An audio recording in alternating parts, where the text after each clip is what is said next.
दीपू के साथ आज मालिक भी उसके घर पधारे थे। उसने अंदर कदम रखते ही आवाज दी, अजी सुनती हो आई। अंदर से उसकी पत्नी कलावती ने आवाज दी। कुछ ही देर बाद कलावती दीपू के सामने खड़ी थी, पर पति के साथ किसी अनजान शख्स को देखकर उसने घूंघट कर लिया। कलावती, यह राजेश बाबू हैं, हमारे मालिक है। आज मैं काम पर निकला, पर सिर में दर्द होने के चलते फतेहपुर चौक पर बैठ गया और चाय पीने लगा, पर मालिक हालचाल जानने व लेट होने के चलते इधर ही आ रहे थे। मुझे चौक पर देखते ही पूछा, क्या आज काम पर नहीं जाना? इनको सामने देखकर मैंने कहा, मेरे सिर में काफ़ी दर्द है, आज नहीं जा पाऊंगा। इस पर मालिक ने चलो मैं तुम्हें तुम्हारे घर तक छोड़ देता हूँ। देखो आज पहली बार मालिक हमारे घर आए हैं, कुछ चाय पानी का इंतजाम करो। कलावती थोड़ा सा घूंघट हटाकर बोली, अभी करती हूँ। घूंघट के हटने से राजेश ने कलावती का चेहरा देख लिया, मानो उस पर आसमान ही गिर पड़ा। चाँद सा दमकता चेहरा, जैसे कोई अप्सरा हो। लंबी कदकाठी, लंबे बाल, लंबी नाक और पतले ओंठ, सांचे में ढला हुआ उसका गदगदा बदन। राजेश बाबू को उसने झकझोर दिया था। इस बीच कलावती चाय ले आई और राजेश बाबू की तरफ बढ़ाती हुई बोली, चाय लीजिए। राजेश बाबू ने चाय का कप पकड़ा, तौलिया पर उनकी निगाहें कलावती के चेहरे से हट नहीं रही थी। कलावती दीपू को भी चाय देकर अंदर चली गई। दीपू, तुम्हारी बीबी पढ़ी लिखी कितनी है? राजेश बाबू ने पूछा। 10वीं जमात पास तो उसने अपने मायके में ही कर ली थी, लेकिन यहाँ मैं 12वीं तक पढ़ाया है, दीपू ने खुश होते हुए कहा। दीपू, पंचायत का चुनाव नजदीक आ रहा है, सरकार ने तो हम लोगों पर ही कुतर दिए हैं। औरतों का रिजर्वेशन देकर हम ऊंची जाति वालों का चुनाव से दूर कर दिया है। अगर तुम मेरी बात मानो तो अपनी पत्नी को उम्मीदवार बना दो। मेरा ख्याल है इस दावित गांव में तुम्हारी बीबी ही इंटर पास होगी। राजेश बाबू ने दीपू को पटाने का जाल फेंका। आपकी बात सच है राजेश बाबू, दलित बस्ती में सिर्फ कलावती ही इंटर पास है और हमारी औकात कहाँ है कि हम चुनाव लड़ सके। अरे इसकी चिंता तुम क्यों करते हो, मैं सारा खर्चा उठाऊंगा, पर मेरी एक शर्त है, तुम दोनों को हमेशा मेरी बात पर चलना होगा। राजेश बाबू ने जाल बुनना शुरू कर दिया। आपसे बाहर ही कब थे राजेश बाबू? हम आपके नौकर हैं, आप जैसा बोलेंगे वैसा ही हम करेंगे, दीपू ने कहा। तो ठीक है, हम कलावती के बारे सारे कागजात तैयार करा लेंगे और हर हाल में चुनाव लड़वाएंगे।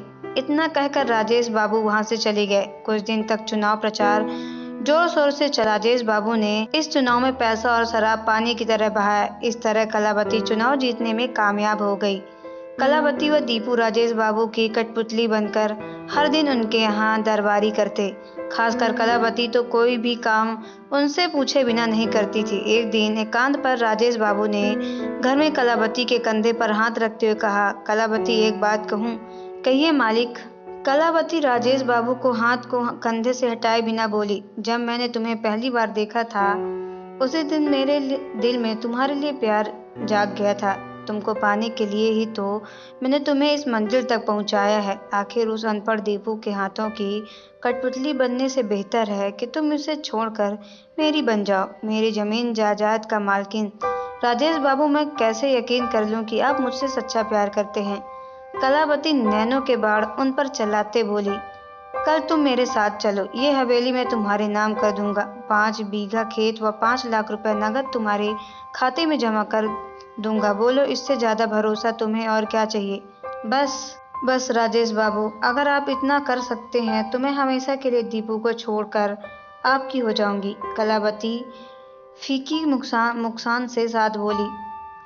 तो ठीक है, राजेश ने उसे चूमते हुए कहा। कल सवेरे तुम तैयार रहना। तुम दूसरे दिन कलावती तैयार होकर आई। राजेश बाबू के साथ सारा दिन बिताया। राजेश बाबू ने अपने वादे के मुताबिक वह सब कर दिया जो उन्होंने कहा था। 2 दिन बाद राजेश बाबू ने कलावती को अपनी हवेली में बुलाया। वह पहुंच गई तो राजेश बाबू ने उसे अपने आगोश में भरना चाहा। तभी कलावती अपने कपड़े कई जगह से फाड़ते हुए चीखी, बचाओ बचाओ। कुछ पुलिस वाले दौड़कर अंदर आ गए तो कलावती राजेश बाबू से अलग, इंस्पेक्टर साहब, ये शैतान मेरी आबरू से खेलना चाह रहा था। देखिए, मुझे अपने घर बुलाकर किस तरह बेइज्जत करने पर तुल गया है। ये भी नहीं सोचा कि मैं इस पंचायत की मुखिया हूँ। इंस्पेक्टर के आगे बढ़कर राजेश बाबू को धर दबोचा और उसके हाथों में हथकड़ी डालते हुए कहा, यह आपने ठीक नहीं किया राजेश बाबू। राजेश बाबू ने गुस्से में कलावती को घूरते हुए कहा, धोखेबाज, मुझसे दगाबाजी करने की सजा तुम्हें जरूर मिलेगी। आज तू जिस कुर्सी पर है वह कुर्सी मैंने ही तुझे दिलाई है। आपने ठीक कहा राजेश बाबू, ये जमाना लद हो गया। अब आप लोग छोटी जातियों के बदला फुसला कर खिलवाड़ करते। हम इतने बेवकूफ तो नहीं रहे। देखिए, इस कुर्सी का करिश्मा मुखिया तो मैं बन गई हूँ। साथ ही आपने रातों रात मुझे झोपड़ी से उठाकर हवेली की रानी बना दिया। लेकिन अफसोस, रानी तो मैं बन गई, पर आप राजा नहीं बन सके। राजा तो मेरा दीपू ही होगा इस हवेली का। राजेश बाबू अपने ही बुने जाल में उलझ गए। तो दोस्तों, आपको ये स्टोरी कैसी लगी कमेंट बॉक्स में ज़रूर बताएं। अगर आप हमारे चैनल पर नए हैं तो चैनल को सब्सक्राइब करके बेल आइकन को प्रेस कर लें, ताकि आने वाली सभी वीडियो का नोटिफिकेशन आपके मोबाइल पर सबसे पहले पहुंचे, क्योंकि मैं ऐसे ही वीडियो आप लोगों तक लाती रहती हूँ। तो चलिए मिलते हैं नेक्स्ट वीडियो पे। ओके बाय, टेक केयर, धन्यवाद।